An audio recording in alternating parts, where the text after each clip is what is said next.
New Order, here to stay on XFM 104.9. I'm Ricky Gervais. We're here to stay. Yeah. For the next 2 hours. Yeah. All right. That's Steve Merchant there. Hello there. We're with our producer here, Carl Pilkington. We'll be talking to Carl a little bit later because we've got to have his thoughts on Aesop's Fables, continuing the education of Carl. We've got some great music coming up, haven't we? Bloody good music. A little bit of, what have we got? Like Happy Mondays. Badly Drawn Boy. Yeah, all that. Bob Dylan. All sorts. All sorts coming up. Yeah, Rick, I don't know, I just wanted to bring your attention to this. Someone passed this on to me. It's from the Guardian's media website. There has a sort of website that's dedicated to kind of media information. Is this about our complaint? Well, the headline is Comedian Rapped Over Radio Innuendo. Right. Jessica Hodgson has written the article. Go on. Are you familiar with this? Have you Well, seen this? be careful now because we actually got a complaint. And people don't know this. We got a complaint upheld. And well, all of this is. We're very sorry. We didn't mean to offend. And it was a while ago. So we are going to be very careful. Carl's getting very nervous. We're just going to read out. We're not going to editorialise, Carl. We're just going to read out what the Guardian printed about us. All right? Okay. Comedian Ricky Gervais has had a dressing down from a broadcasting watchdog for his repeated use of the word cock in a lunchtime radio show. That's all right. That's what it says. Fine, Carl. That's what I just. He's not going to say it again. He's not. Yeah. Go on. Imagine this is the news and I'm reading it. Yeah. The Broadcasting Standards Commission upheld a complaint against the comedian for coarse sexual innuendo in the programme on London station XFM. The Commission acknowledged that the presenter's remarks were intended to be humorous, but took the view that the amount and detail of the coarse sexual innuendo had exceeded acceptable boundaries for broadcast, said the BSC in a statement. The complaint objected to a section in the comic's Saturday afternoon show when he discussed the different meanings of the word cock. Gervais wondered aloud whether the word was acceptable when discussing birds, but not the male sexual organ. A BSC spokesman said the comedian went on and on about it for nearly 5 minutes. XFM, a self-styled alternative radio station, said in its defence that its remit was to provide cutting-edge programmes for a youth audience. The station said the programme's brief was to include elements of alternative comedy within certain shows that would not fit within a more mainstream radio station format. In this particular show, it was not the presenter's intention to shock when they took a humorous look at how the English language could be construed in different ways within different contexts. Gervais, whose big break was on Channel 4's 11 o'clock show, has shot to household status through the portrayal of David Brent, the middle manager from hell in BBC Two's cult show The Office. Just in case you didn't know who I was talking about. Yeah, he's a household name, but they just thought... You might not have heard of him, but he is a household name. Now, that's good. That's good reporting, and they're quite right about it. And just to remind people, it was when Steve said the only bird that hasn't got a penis is the swan, and I went on about the male bird being called the cock, but I couldn't use that to mean, and it was childish. But what annoys me is, I'm sure I've heard things on like Radio 1 like that. Oh, what's what's her name in the morning, Sarah Cox. Yeah, and there's a DJ like Carl. Cox. Yeah, so you got Carl. What's the matter? I'm just saying. You're just saying there's a pair of DJs on, Yeah, but we've done this. And what are you talking about? We're just talking about names. They're just saying the names. Now, I love cocks in the morning. You're a big fan. You're a big fan of cocks. And at night. What's the matter with you? Come on, Carl. All right. We've taken it. We've been. Have you actually been rapped over this? No, I don't know what. Have you had a dressing down? No. When did that happen? I don't know. I was meant to tell you, and I never got round to it. Okay. Thanks then. So don't do it again. Pinky Apro on XFM 104.9. Oh, could I just add that in case you don't know what the frequency is? Yeah, exactly. Why did they say that? Are they not, so you know what you listen to? So you go, I'll tell you what, I like that radio station. Yeah. And it was XFM 104.9. Exactly. I'll listen to that again. You'll listen to that. You can retune. Yeah. I was wondering actually, Rick. Stay locked up this end of the dial. True enough. I was wondering, because, obviously we're still trying to campaign to get Carl into the air. Yeah. With the balloon enterprise. And obviously the work's been done on that. Don't fret, don't worry. A lot of people are asking for an update, but, we'll obviously let you know when it's all going to take place. Yeah. But I was wondering These things take time. Exactly, but I was wondering whether we should also have another kind of campaign. Some kind of campaign. Maybe one that could involve you, Rick. Because I'm particularly concerned, Carl, I don't know how familiar you are with this, with Ricky's eating habits. Because he eats so unhealthily. No, it scares me. No, come on, Rick, don't give me this. I'm getting better now. No, you're not getting better. I have a smoothie every day. Yeah, but I've told you before, that's largely sugar. No, a homemade one. I don't care, Rick. That's not enough. It can't counteract, right? This is Ricky Gervais's idea of health eating, right? We'll be in the canteen at the BBC. He'll go, I'm going to eat healthy today, which means he'll have 2 slices of pizza instead of pizza and chips. That's basically that's his theory, right? And it's I don't know what, because he can't eat anything which basically doesn't sting the roof of his mouth with flavour. So, like, for instance, he's always got headaches. He's always got a headache. Okay, that's because you just drink coffee and Coke. You never drink water. Your body is dehydrated. And I said, drink a glass of water. No, boring. It's boring, water. I don't know if we were in the desert, stranded. Boring. It's boring, Steve. I'll wait till the next cafe. Right, and sometimes he'll go like, oh, I'll have a salad, right? He'll get like a feta cheese salad, right? And he'll eat the little bits of feta cheese, leave the salad. Then he goes downstairs and goes, I'm still hungry. It didn't fill me up, that salad. I go, no, what didn't fill you up was the 200 milligrams of goat cheese that you ate. That's what didn't fill you up. So this should be a campaign. I don't know whether I can observe it, people could sponsor him, something. Just eat healthy, we could do it for some kind of big charity. Fruit. I don't think the fruit's the issue, I Rick. can't, if you mash it, I'll eat anything. Rick, I'm not saying that you don't eat a certain amount of fruit. I'm saying that everything else you eat is unbalanced and it's just rich with fat and it's awful. Yeah. It's sausages, it's beans. You're such a working class scum, aren't you? It's the smell of chip fat is all around him. Do you know what I mean? It's like, even when you can't smell it, you know it's there, seeping through his veins. I imagine when he was growing up, it was just chip fat in the house, just a big... It was. Oh, constantly boiling. There was always chips on with everything, exactly. Yeah, all fried. Do you want Weetabix in the morning? Deep fat fry that.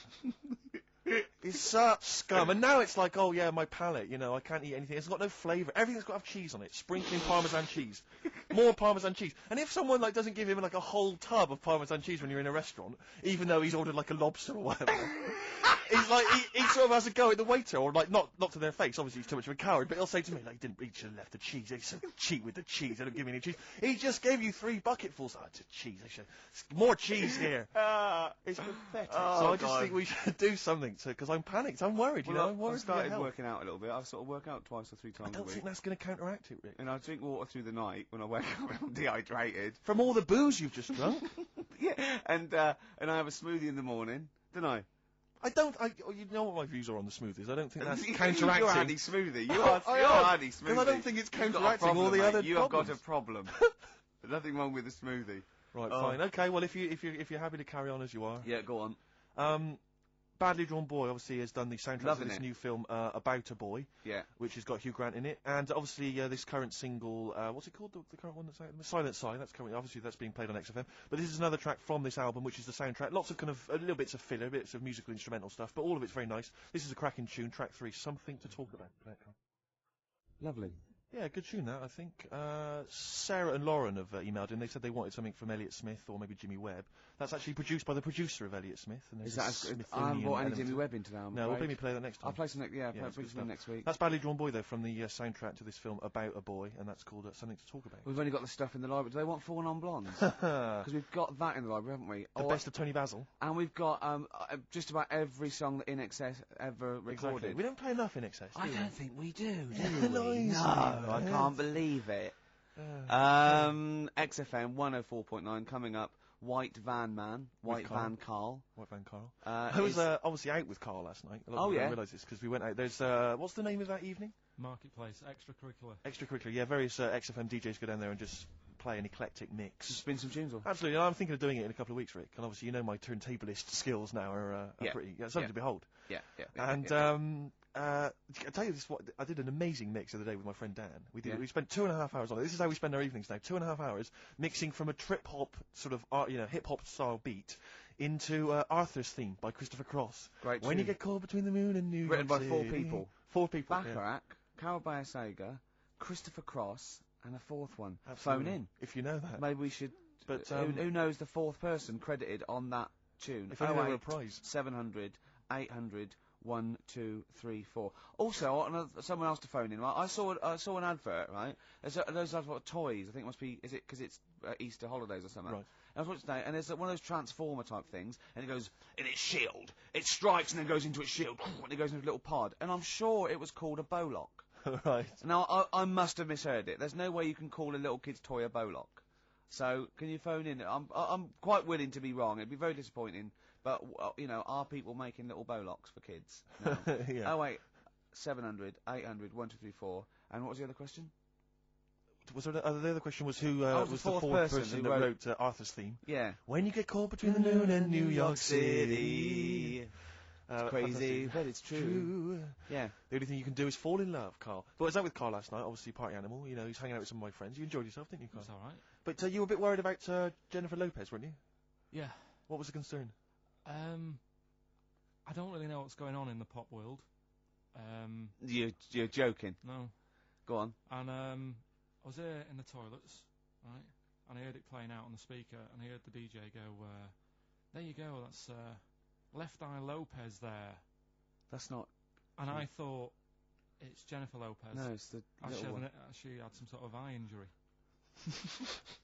You thought he was breaking the news of Yeah. Jennifer Lopez losing an eye I by thought- calling her Left Eye Lopez. Yeah. Yeah.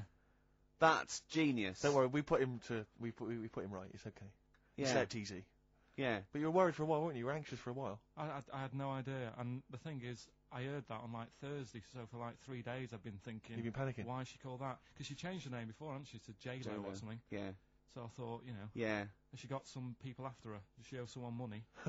Keep Yeah. changing her name. That was What by Gabrielle and Rise. Anyway, more music, Rick? Oh, I'd love to. Tell you Yeah, what have you got lined up there, Carl? beta band. Oh yeah. yeah. Sweet. Dynamite, Sure. Respect, Yeah, total respect for that. Massive yeah, respect. Yeah. No, Jew. Yeah, no, absolutely. Huge respect. Blackburn Night Starter Club there. Spread your love on XFM 104.9. I'm loving this, Steve. It's a lovely day. Yep. We're Playing some great music. We're playing some great tunes, aren't we? Absolutely. We're having some great chat. Yeah. So let's carry on. Let's Well, continue. absolutely. Well, obviously, Carl was out with me last night, and he saw that I'm, he knows I'm a ladies' man, and that was obvious. Carl, you could see the vibe around me, couldn't you? When the chicks were talking to me. And just remembered recently, actually, I was on a train coming back from hometown Bristol, and I was on the train, and this girl walks on, good-looking girl. I thought, hey, up, largely empty carriage. I'm thinking, my luck's in. Because I take every opportunity, Carl. That's the thing about me. I don't choose. She was a good-looking girl. She sat down. I thought she sat down right near me. I thought, brilliant. As this guy comes up behind her, and I think it's probably a boyfriend or something. Sits down next to her, and I listened in on the conversation, obviously, because I'm pretending to read. It was very clever. I read the same page for hours. So I was pretending to listen. I was listening but pretending to read. And I realised that it's not her boyfriend or anything. It's just some guy she's met on the platform. And I'm thinking, brilliant. If she's the kind of girl who's just going to start talking to someone, on a platform, on a train, brilliant, I'm going to be in here. Because he was only going one stop. So I'm thinking, what's the worst that can happen? He'll nick off, I'll get chatting to her, and who knows, I could join the... is there a train equivalent? Foot High Club. The Foot High Club, brilliant. And so I'm excited, and I'm listening in. And it turns out that they're both kind of graduates, they've just finished university, or they're coming to their finals or something. And they're chatting away, and he's making a couple of witticisms, and she's kind of tittering at his jokes. I'm thinking, well, I'll tell you this, if she's laughing at this kind of material, I am going to blow her away, with my kind of anecdotes and wry observations, 'cause it was weak stuff, I've got to be honest. Really? He was coming out with nothing. He was running on empty, as far as I'm concerned. Yeah. And she was loving it. So I'm thinking, brilliant, I'm going to be right in here. And then they get moving on to higher brow things, and I think she was going to study kind of Marxism or something like that, or communism, something. And she was asking him, by way of conversation, she was asking him what he knew about Marxism, And he was fumbling for his vague knowledge of it that he had in his life. And I'm just sat there thinking, come on, love, in any given capitalist environment, the proletariat will revolt against their oppression by the bourgeoisie, and after a brief period of socialist rule, emerges a classist society governed by community cooperation. Well, if that sort of talk wouldn't get a woman hot, I don't Come know. on, I don't Rick. know what you'd use. If then, Marx and Engels is not Doesn't- going to get a woman sweaty down below, I then know. nothing is. No. Then my name is You're not just Steve biding Wilson. your time. Yeah? Exactly. I'm just yeah. going to go in for the kill any Yeah, minute. yeah. So anyway, it comes to his stop, right? He gets up. I'm thinking this is a piece of cake, and he gets off, and off he goes. He walks off, and I'm thinking brilliant. And I thought, I'll wait. I'll wait till the train's pulled away. I'm not going to leap in straight away. No. And he comes back along the carriage, and I'm thinking, hang on a minute. He goes, listen, do you mind if I give you my email address, right? And if you want to get in touch, email me. I'm thinking, come on, you loser, get off now. Save your face, please, before it's too embarrassing. She accepts the email address because she obviously doesn't want to hurt his feelings, whatever. I'm thinking, fair enough. She's a good woman. I'm liking her. I'm loving her. I'm thinking that's my kind of girl. So anyway, he gets off. I'm sat there, the train pulls away. I'm thinking, I'll wait a few minutes, I'll just, give it some time. Her phone rings. It's her friend on the phone. And she starts saying it, and I was listening in, and she was going, just met a guy on the train. I'm thinking, yeah, that's true enough. She goes, yeah, he was a good-looking guy. I thought, you're having a laugh, love. To be honest. Because I was looking at him, and she said to her friend, he looks a bit like tennis player Boris Becker. I thought, well, you should be so lucky, frankly, because I saw him. He had awful facial hair, if that's what makes him look like Boris Becker. Terrible little goatee beard. It was laughable. I thought, I don't know. And then she goes to think, and she's like, yeah, I met him, we got chatting and stuff, and she was going, it's not often that you meet someone, generally in life, who's, kind of thoughtful and intelligent and funny. I thought to myself, I'm not even going to waste my time with you, love. Frankly, if that's what you thought of him. You just walked Yeah, away. and I'll be honest with you, I didn't even bother talking to her. No, you were I just didn't even above waste it. my time with If her, she thinks that bloke is not If only she thought great he was looking, funny, but great funny looking- and intelligent, and she got on well, and he was polite, and it was a chance meeting, and he thought, and Ludicrous. she thought that you were like a freaky looking dork who didn't even have the nerve to if speak. that is what if that's she what was she thinking, thinks, then then she's I don't not- want to know her. I couldn't. You walked away, and good luck to you. And I have my dignity intact. Yes, and she's nothing. Travis, Flowers in the Window on XFM 104.9. Well, coming to that time when we do White Van Man. Absolutely, with producer Carl. And Carl's also going to be telling us his slant on fables, on Aesop. Absolutely. I was out with Carl. I know I shouldn't be. Yeah, well, I broke the rule as well. I know. Night. Well, I was out with him the night before, I think, and we were just chatting. And as you know, we're going to Edinburgh for a week. Yeah, that's all three of us. That's all three of us. Yeah. There wasn't. I just wondered for a minute if there was some arrangement you two had made, like next weekend, just popping out there seeing the sights. Yeah. No, we're going to do a week's broadcasting from the Edinburgh Festival, and you know, and Carl's going, "I bet you lie in, don't you?" and all this. And I was going, "Well, yeah." He's going, "Well, he wants to be up at 9:30 and out looking at the sights." You know what I mean? Yeah. But anyway, and I said, "Have you ever had haggis?" And he went, "It's black pudding in it." I went, "No, it's mince." He went, "I like mince." I went, "Yeah, but wait, it's mince in a sheep's stomach, right?" And he went, "What, they force feed a sheep, then kill it?" Imagine that, Carl. It makes sense, though, doesn't it? No, it doesn't make sense. They force feed a sheep mince, and then kill it till its stomach's nice and full, and they go, "Oh, this one's full, kill it, before it starts digesting it." Of course they don't. It's a membrane they've... And the other one, he was talking about, like, he likes Richmond Park. He goes, "I like to see all the deers." I went, "It's deers, plural, you don't need to say deers." I try and educate whenever I can. What's that one? I said, the deer is already plural. Yeah, deer is plural. I said, you know, like sheep or fish. So you can say fishes. And we were laughing at us. I said, "Do you know the plural of mongoose?" Because a lot of people think it would be mongoose. It's not. It's mongooses. Do you know what Carl said? Plural of mongoose. Mongoose, yes. Plural of mongoose. It's worth a competition. No, it's not. No. No, go on. Carl, what did you think the plural of mongoose was? Mongs. Play a record after this White Van Man. Do you want to play? Oh, let's play a bit of Dylan. Yeah. This is a beautiful track. It's Just Like a Woman. Well, I think that's a beautiful record. It's by Bob Dylan, and it's Just Like a Woman. And Carl went. He's got his headphones on, so he's speaking a bit loud. The harmonica's playing. In a whiny mank accent when the harmonica's going. "That's an annoying sound, that, isn't it?" God. Oh, bless Bob Dylan there. An annoying sound there. Did you hear about The annoying sound of Bob Dylan. That could be a new album. Yeah, yeah. just that sort of sound? Always reminds me of a one-man band. Yeah. Have you heard the story about Leo Sayer with his song One Man Band? No? Years ago. What year was oh God. I'm in the mood for dancing. What's the song that he did about a one-man I'm a band? one-man band, it was called. Right, yeah. Funnily enough. Go Yeah, on. he did that, one-man band, and he was playing it at the Dominion Theatre. Yeah. And apparently, whenever he played, he sort of sang this song, he got the audience involved. And the line in it was, "I'm a one-man band." Nobody knows or understands. Is there anybody there can lend me a hand Right. to my one-man He band? said that, and what he used to do, he used to reach out Oh, yeah. and grab people's hands, and then he'd walk down the middle. Anyway, he said, "Well, anyone lend me a hand?" And he stuck his hand out, grabbed like a hand, and was walking down. Everyone looked horrified, and some woman who had like a plastic hand, it had come off. And he was walking down the middle of like Dominion Theatre with his plastic hand in his hand. And he said, "Oh, it's a moment I won't forget." He knows how to tell a story, Leo Sayer. Right, well, it's time for White Van Man, which is where we ask Carl the questions that the Sun asks someone else. Exactly.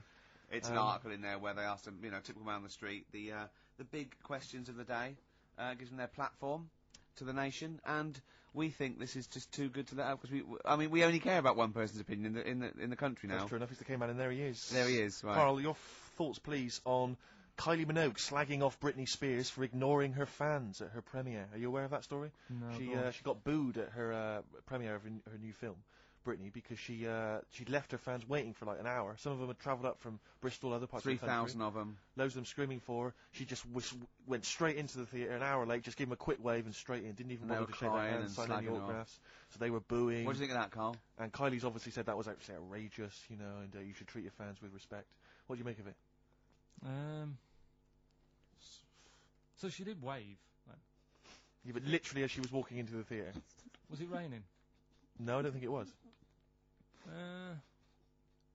He's like a defence lawyer. Yeah. Who hasn't really read the brief. Exactly. He's just winging it. Judge's first joke, was it raining? No? Oh, shit, I was relying on that. It wasn't raining. Was she running late for the start of the film? Yes, but that's her own fault. I mean, the people are inside. They're not going to start the film without her. It's Britney Spears.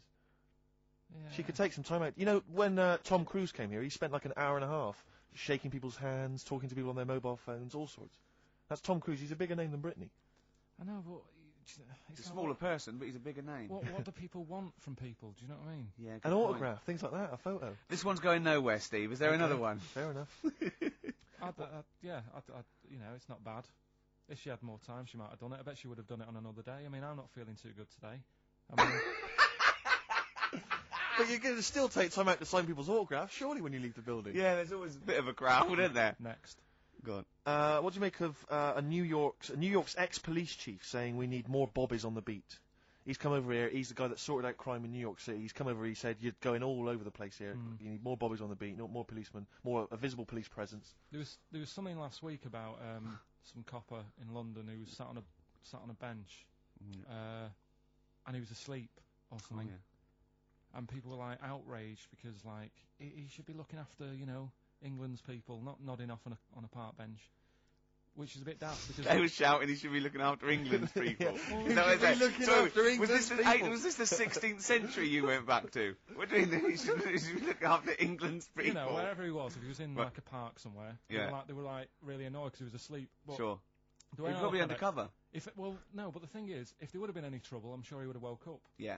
If there was any sort of, if someone needed help and he screamed, he would have woke up. So I don't know why they were having a go at him. Yeah, and he might not have been there at all. So you know, it was he probably have his radio turned on, didn't he?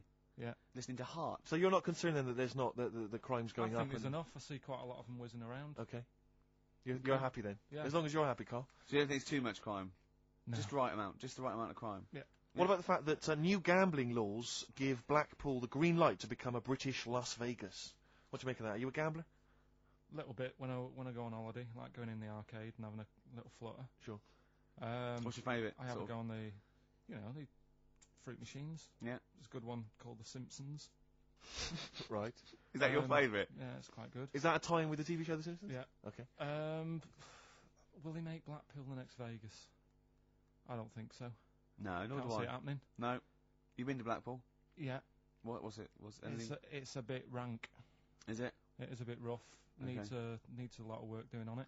Yeah. No, that won't happen. Okay. And you're not worried about this encouraging gambling, generally? Gambling's not a vice you're concerned about? If you're a gambler, you're a gambler. Do you know what I mean? If Blackpool isn't done up, they'll go somewhere else to have a flutter. Sure. So it's not going to make any difference. Okay. No. Okay, it's really good.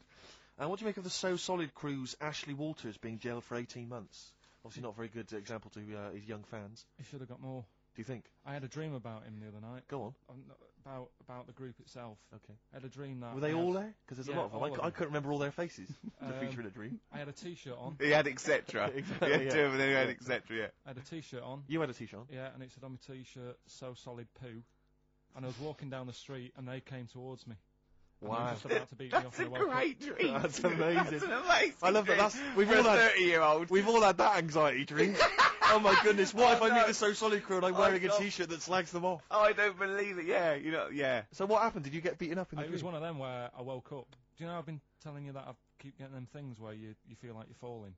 Oh yeah. It was the same sort of thing. It's You know I'm not a real psychiatrist, don't you? You should, No, what I mean? you do know a lot about a lot. Yeah, I do. Thanks very much. And, if I'm at home talking to Suzanne about something and I don't know the answer, I think, right, I'll ask Ricky that one, Yeah. see him. Yeah. Thanks. But you know that I think you might have mentioned before that apparently if you die in a dream, it means that you're dying in real life. Yeah, well, that's it. If you don't... But apparently, if you get beaten up by the So Solid crew in a dream, it means you're being beaten up by them in real life. Yeah, that is true. So you probably woke a up lot with of kind people of have been blood in your joking. Yeah.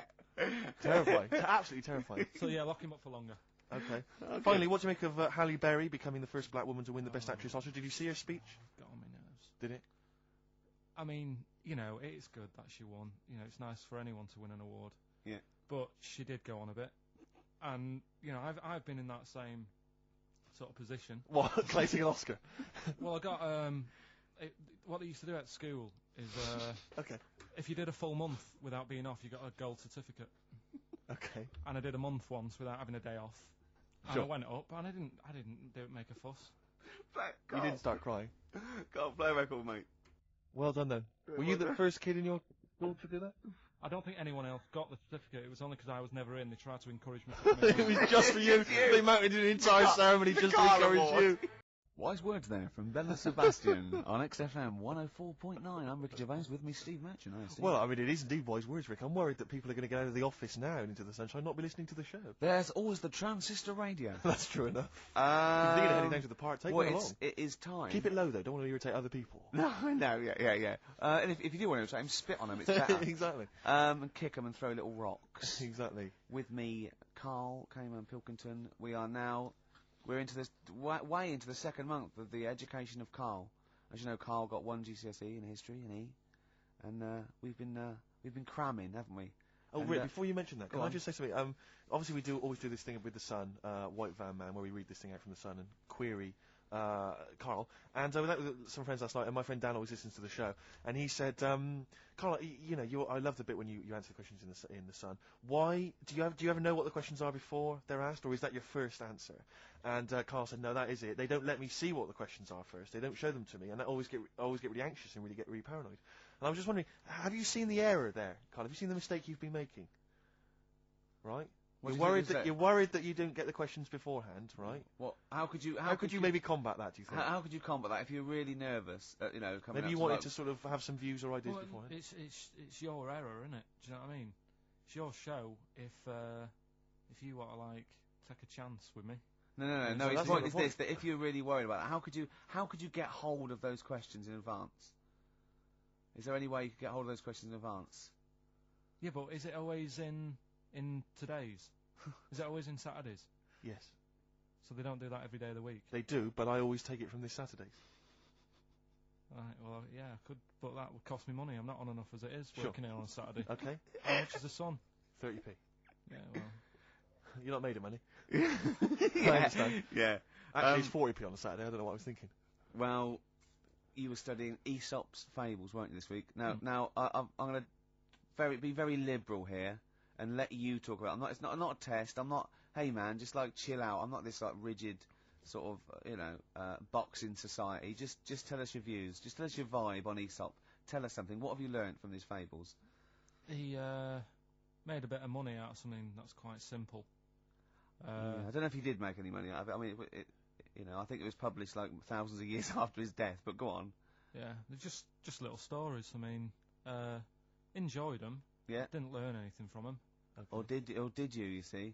Because it's teaching through sort of metaphor and analogy, and maybe it all seeps in and it's all subliminal, and maybe in a way your subconscious is teaching you. No, it's silly, Rick. It is silly. If the stories were done in a real way, that there's a man and a woman, and it's a little story that something happened to them in life, then you learn something. But it's all about, a gorilla and a fox are walking through the woods. How often does that happen? Sure. So you're saying if it was more if it was more true to life, If it was more real yeah. stories, a kid on his grifter and a magpie pecking at his head, or two frog boys with webbed hands. I mean, if it was real stories from real life that people could believe, actually happened, maybe it would teach us something. But why not do that? Take a real situation, say the So Solid Crew guy, yes, going down for carrying a gun. Use that in some way. Do you know what I mean? As a warning, maybe about carrying guns. What about something if you carry guns and that is illegal, you could have some sort of punishment? Yeah, that's good. So it doesn't bother you then that the fact that these fables have been used for many, many generations to educate maybe young children or even older people, the fact that they've served a brilliant function and they've become classics, that doesn't bother you? You've seen through them? Well, they don't always work. Okay. When I was out with Rick the other day, he brought one up. I told him the one about the two mice, the industrious mouse who, throughout the summer, he would be storing berries, nuts and berries, and he'd be storing it, and the other ones would just be eating off the trees and running around and having a laugh, And they go, well, you're going to become hungry. They go, oh, I'll worry about that when it comes to it. And they do that, and he'd be storing his nuts and berries, and autumn came, and the mouse was still playing and not doing anything. And then winter came, and the silly mouse was like shivering. And he went and knocked on the mouse's door and went, I'm freezing and I'm starving. And the clever mouse said, well, I told you, didn't I? You know, you should have been storing your nuts through winter like I did. Come in and share mine. You know. And what did you say, Carl? Well, and the moral of that is whatever. Well, yeah, you know, sort of, you know, just be careful. But my thing is that it's not very good, because the moral of that is do what you want, and there's always a do-gooder, a chair there. Yeah, So, right, sure. Yeah. But the way you know, I think, which is more sort of 2002, the ending should have been, you know, the guy with all the berries should have been going, oh, I'll be all right come the winter. I've got loads of food. I'll be safe. But then, as he's going into his little hut at the beginning of the winter, some sort of bus or something comes and kills him, Right. and it's like, You should have partied hard, because you Yeah. might die. yeah, enjoy life whilst you've got it. Yeah. Okay, and if winter comes, just starve to death. Well, you know, worry about tomorrow. Okay. Okay. That's See, my I'm little wondering fable. if there's a new book here. I really am wondering if there's a So Carl's right. Fables. He's been coming out with some all week. He keeps going, well, that's a fable, isn't it? Yeah. So what's your favourite fable in there? Have you learned anything from this book? To get, you know, is there one fable you liked? Yeah, I mean, What they're did you all, like? They're all alright. What did you like? You're throwing it on me now, there. Didn't you like one about a crab, you said? No, that was the one about messing about on a cliff edge or something. Don't What- mess about on a cliff edge. Well, What was that? I don't know. There's not many around here, so I didn't take much interest in that one. You know what I mean? God. Um, I'm doing my best here. I'm You don't dying. remember any yeah, of here's them? one. Go Yeah, on. here's one that was quite nice. There was a belly, you know, like your stomach. Yeah.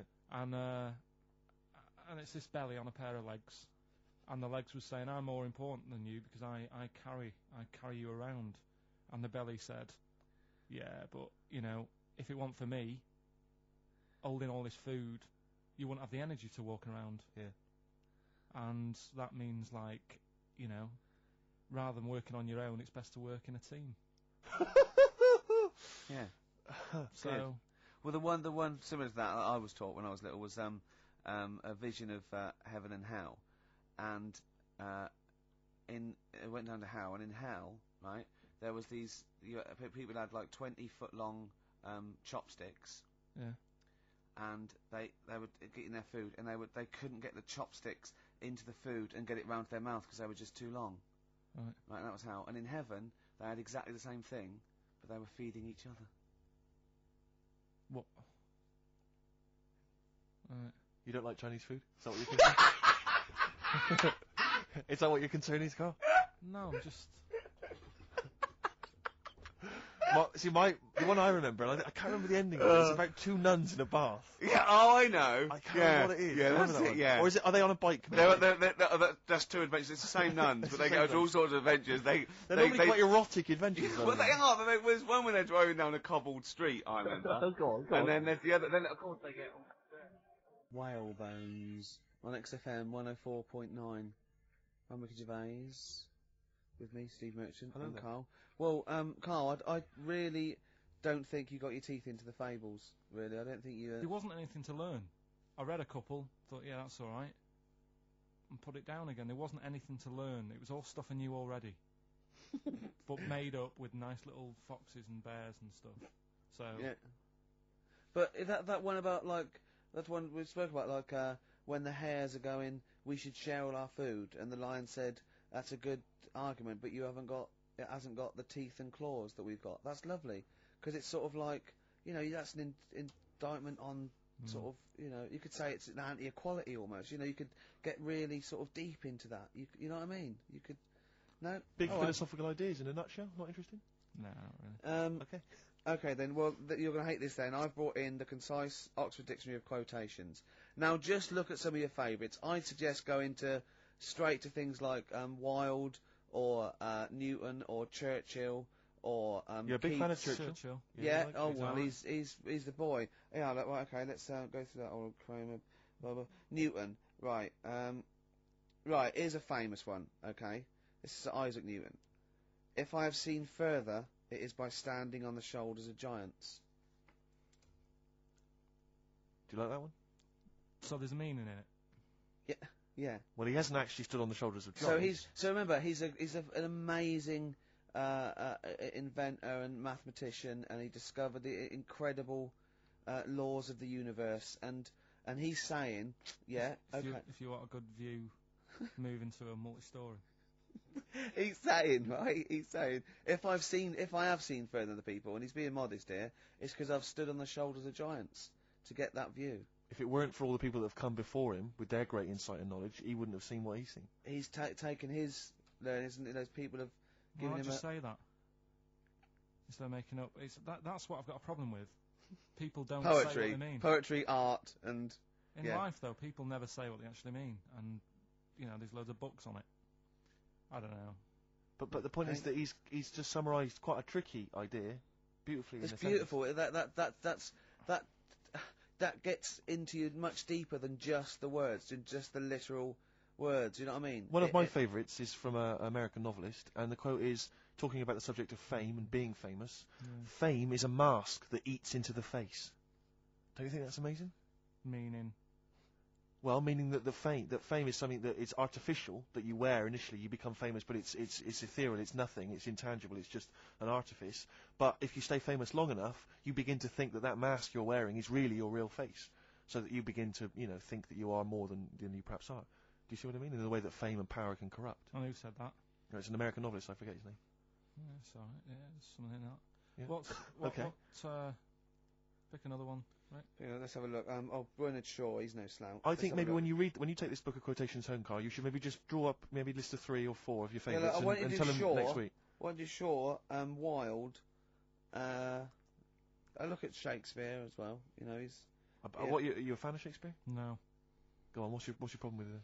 Just, the way they speak. I can't follow it. Yeah. Do you like West Side Story? It's really old as well. I can't relate to it. It's like years and years ago, isn't it? That's why I like Churchill. Because 1940s. Yeah. Look at this. This is Shaw. Okay. There are 2 tragedies in life. One is not to get your heart's desire. The other is to get it. Again, how would you see that in your little? Well, that's one homework then. I'll mark that. That's your homework. You've got to work that out. You've got to tell me what you think of it. Say again? Don't ask Suzanne. It's there. Right. There are 2 tragedies in life. One is not to get your heart's desire. The other is to get it. Okay? Take that home with you. And we'll be hearing Carl come up with some amazing quotations next week. Yeah, pick out your favourites. Now I'd like to play a song for the lovers while he's thinking. No, I don't think we've got the lovers lined up. Oh, what have we got? Bit of hip-hop. It's hip-hop hooray. Oh, is it? Yeah, everyone's a big fan. I played something from this last week. It's this new album from Nerd, In Search Of. It's been re-recorded by the lads. I don't know why. And anyway, it's particularly good. We played last week, Things Are Getting Better. This is the one we have played in the past, actually. Bobby James. Doves, there goes the fear on XFM 104.9. Well, just read that book anyway. Can I just say, this is one of a beautiful, is Keats, right? What do you think of this? A thing of beauty is a joy forever. Its loveliness increases. It will never pass into nothingness. See, this is just like how it was at school now. The last couple of weeks I've been quite interested in what you've been giving me. Now it's really like, okay. I really don't care. Now what about this? Now I did philosophy, and philosophy is obviously the quest for knowledge. And look, listen to this though. This is what Keats came out with. Philosophy will clip an angel's wings. Isn't that beautiful? Yeah. Don't be constrained by what's, dream a little. You know what I mean? Just go beyond. I don't agree with it, but it's a lovely bit of poetry. Yes. Yeah? So you're going to read that for me, are you, Carl? Yeah? Just pick out 5 of your favourites. Yeah. The ones that mean something to you. And then next week I'll bring you in pictures of animals. Brilliant. Okay? We'll do it. Okay, and some sweets. Rick, I've had a word with some of the top brass here. Or they had a word with me in the corridor. If you remember when Did we they started... say, who are you? Pretty much, yeah. Yeah. Oi, 4 Eyes. Yeah. And, no, they said they were saying that, obviously enjoy the show, they love it. And, they're just worried, though, that in the early days when we started the show, remember, we were a lot more informative. We used to do the film reviews, there was things like the gig guide and stuff like that. Sure. Which we've kind of let go by the wayside. Yeah, so, they want us to bring that. Well, exactly, so I just wanted... No, the gig guide, I was worried that, funnily enough, the XFM gig guide does not include some of the biggest bands in the world. Okay, all right. Or some of the best venues. That's what worried me. Look, Rick, just do what you're told, all right? Oh, is it better? There's the gig guide. Is it got better? It's got a lot Am I of big going to be names on it. impressed? You're going to love the gig guide. I need a bet if this is going to be pretty impressive. Let's play the proper jingle. Okay. Tonight, if you want to see these two bands in a small venue, get down to the Metro Bar on Oxford Street. Doors are at 8 p.m. and tickets are only £6 to see 10 Benson and Beach Buggy. All right? Now, if you missed Longwave, supporting the Strokes of Brixton Academy last night, you can catch them headlining Casino Royale at the Monarch. Rick, I missed them last night. How much will I be paying for that? You'll only be paying £5, right? But listen, they're also supported by Shelby and I Remember Nothing. Brilliant. Now, people know about the Brixton Academy, but a little-known venue in Brixton is the Windmill. And you're going to see 3 great bands there tonight. Guapo, Plonkes, and Mechanical Beatles Never Quite Warm. So, Orange Goblin and Grand Magus play the garage. And, Diefenbach and Sudden play the Row Tar Sessions at Notting Hills Arts Club. So that's the gig guide on XFM. What a load of rubbish. I mean, switch off the jingle. Look at this. We've discussed this before, haven't we? Names for bands that will never be anything. Ladies and gentlemen. Please welcome to the stage, Mechanical Beatles Never Quite Warm. Please welcome to the stage, Plankweth. Please welcome to the stage, Orange Goblin. Oh, goodness me. Look at it. Oh, God. Orange Goblin. Orange Goblin. It's so rubbish. What's his name? Got a fake tan, hasn't he? That one of his supermarket sweep. What's his name? Dale Winton. Dale Winton, yeah. Supporting R.E.M. I Remember Nothing. Never going to happen. Please. Come on, people. Think. Hey, here's a band that plays big venues. Doesn't make them better, sure. But this is Radiohead. This is Song for the Lovers. And Let Down off OK Computer. This is beautiful. See, a thing of beauty is a joy forever. Doesn't that move you at all, Carl? Philosophy will clip an angel's wings. There was an old lady from Ealing who was putting Radiohead, Let Down off OK Computer. Apparently we missed a gig on that gig guide. Drip Feed are playing the Rock Garden on the 21st of this month. Excellent. So the lead singer just called in with that. He also left a quote with me. Apparently Coleridge said of Keats, wasn't it? He's like an archangel, slightly damaged. Rick, I'm worried we're getting a little bit highbrow. Do you reckon? Have you got any knob gags you could do quickly? Because I'm just thinking we're switching. There's a lot of people that are going to be turning off. Currently on Capital FM, Chris Tarrant and Dr. Neil Fox together at last. The partnership we've always wanted. They said it would never happen. Do you know what I'd like to see together? That breakfast DJ, Sarah Cox. And who's the dancer? Carl. That'll be Carl Cox. Carl, please, why are you suddenly saying these rude words? We've been reprimanded once, don't Carl, say please. that, and don't say it so aggressively, because it sounds like you're saying cocks aggressively. Come on, we've been reprimanded. Yeah. All right? Just don't use language like that. It's annoying me. Come on. Why is it annoying you? Because we're talking about DJs, that's their names. But you try to be clever. I hardly think that's clever. You've given me Yeah, if that's my best attempt at being clever. I've got rubbish homework this week. Okay, he's really upset about this. Upset. He was looking forward to animal fat. You said you were going to bring in that big book, 500 It's animal fat. I got it off one of those bargain books. So I thought what? it'd be easy, right? But it's too elementary. No, but that's more useful than that to me. But it's things like the tortoise has a shell to protect it. That's good. Yeah, but you know, because you thought it was there just to be painted on the tip. Oh, have you ever peeled a tortoise? They fly. They go about 400 miles an hour. It's to weigh them down because they're the fastest lizards known to man. Exactly. Honestly, they run so fast they can go through walls. Yeah. And so their shells put on them in the hospital, in the maternity ward, at a very early age, just slow them down. You let a tortoise shell and you won't catch it. Steve, do you know that turtles can breathe out the bum? Turtles can breathe out of their bum. I know someone who can talk out of it, but didn't realise that. Tell us about that. Tell us about that. How do they do that? That's all I know. When they go swimming, they can sort of, if they don't want to stick their head out, they can just stick their arse out. Yeah. Why don't they want to stick their head out? Just I don't know. Maybe they need to be looking for food under the water. Yeah. And if they stick their head up to get some air, they might miss something. Wouldn't it be easier to have an arse that could forage for food? So they could sort of like lounge in the pool like a jacuzzi, and they're looking around going, all right, hello, hiya. And meanwhile, its arse is like munching grass. Yeah. Wouldn't that be easier? Bad breath. Well, I wish I understood what that meant. yeah. In all this it's hilarity, like a quote, isn't it? but in all that this hilarity, I'm worried we've forgotten the true meaning of Easter. No, come on, Rick, come on. You're just, you're being frothy and lightweight and a little bit rude, but it's a time for remembering And chocolate. that someone did die for our sins. Yeah. So can we just Be ashamed to disappoint him. Yeah, can we just think about that and just take a moment just to consider that? Yeah, can we do that? All right. Okay? Yeah. You understand the true meaning of Easter. It's not just about eggs and bunnies. You understand it, don't you? Yeah. What's your memory of it? What's your understanding of it, Carl? What do Easter. What's it all about for you? What do you have to do at school? Do you have to do anything at school? I think we got a long weekend off. Okay. Really? Yeah. What did they call that weekend? Easter weekend. Brilliant. Okay. And what was the reason for that? Why do we have Easter weekend off? Jesus. Yeah. But what did he do?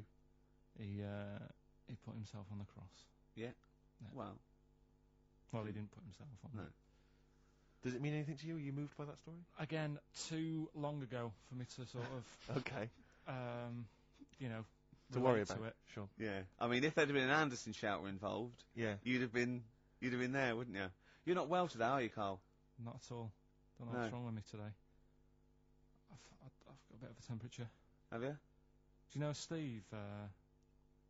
He's always on the go at me. Last night when we were out with his mates, Yeah. they said he's a bit of a hypochondriac himself. Did they? Yeah. What did they say? What were they saying? He said, I said, Steve's told me he's not feeling well. Is he all right? You live with him? He said, oh, don't worry about that. Really? So he's always saying that, and I said, that's a bit of a fable. I said, cry wolf. Yeah. One day they say I've got a temperature, and they go, oh, I've had the Lemsip, and he'll die. Yeah. Yeah. Well, I've learnt my lesson. Yeah. There was one about the boy who cried wolf. The moral can surely only be never tell the same lie twice. You know what I mean? Because if he'd have come up with a different one, he'd have kept them going all year, I reckon. That's a good point. Yeah. I never thought of it like that before. What are we going to play? A final tune. Have we got a bit of Suede, haven't we? Well, it depends. Let's get a bit of Suede and song for the ladies. don't Let's think go we- over. we can't What's go. the, what is Song for it? ladies It's is only very the football, short. one. It's only the You football. can't, don't say that. Yeah, give us your song. What's the for us. football? What's the match? What's this? The gig guide is Long Wave and Guapo and Plankos. What's this? What's the football match? Go on. What are the football matches XFM covering? Don't know. What Come song on. would you like? Track 8. Is it Bolton versus Barnsley? You don't like sport, though, do you? A lot Well- of people who do. Huh? A lot of people who do. Right, track 8, what are we going for then? We're going for it's a bit of Stevie Wonder. Yeah? And I think it's quite a short song though, Carl. Are you sure? No, it's that's gonna cool, work? yeah, it's It's cool. okay. You're okay, are you? Yeah. So this is the final song. This lost a lot of energy, this show. This is it. I mean, the first hour and 40 minutes, I think, was dynamite. I think the last 10 have been But I mean, flagging. Carl, he was full of life. He was answering the questions and stuff, and now you've And he lost it, mate. got You're fed not- up. We got fed up with the quotations. He didn't like us mentioning Radio 1 DJs such as Sarah Cox. and Carl. Oh, Cox. Yeah, he didn't like that. Sorry, everyone.